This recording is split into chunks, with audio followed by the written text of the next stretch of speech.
So back in the day, Barbie did a Greek goddess range. Let's take a look.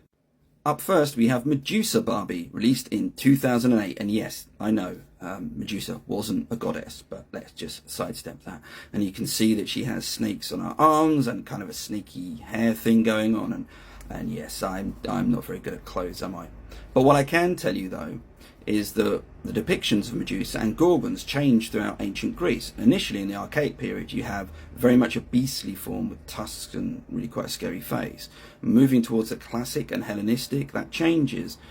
Medusa and Gorgons become far more identifiable with a sort of human figure, and eventually you don't really notice there's not really that scary visage anymore. But anyway, that was back then and this is now, and make of it what you will.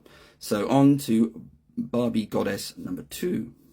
In 2009 we have Aphrodite Barbie, and this one very much represents her as that Hesiod view of Barbie, coming from the sea, born from the foam, that kind of thing. Obviously not referencing what went on before that, I don't blame them. But it's also interesting to note that was Hesiod's version, so Hesiod has her coming from the sea after a particularly nasty incident.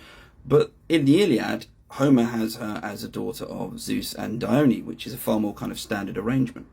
Now again, encroaching on territory I know very little about, fashion, I would have been interested to see her with the Kestos Himas, which was a kind of girdle that she had, which was her magical charm, and also perhaps the Yunks, which was a wheel with a bird on it, bird attached to it. Though imagine, no, perhaps that wasn't a great idea.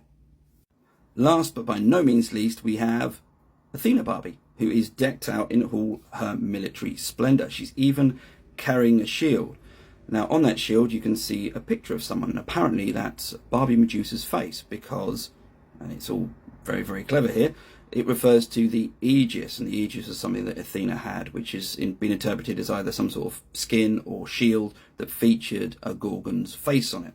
If Barbie were to ever release another Greek goddess, I would suggest Artemis, because Artemis was very strongly associated with young children and the protection of young children. I think she would make a great Barbie, so they can steal that idea for free. Now, if you've got any comments, questions, anything else, stick them in there. And if you can, and if you still want to after this, why not click follow?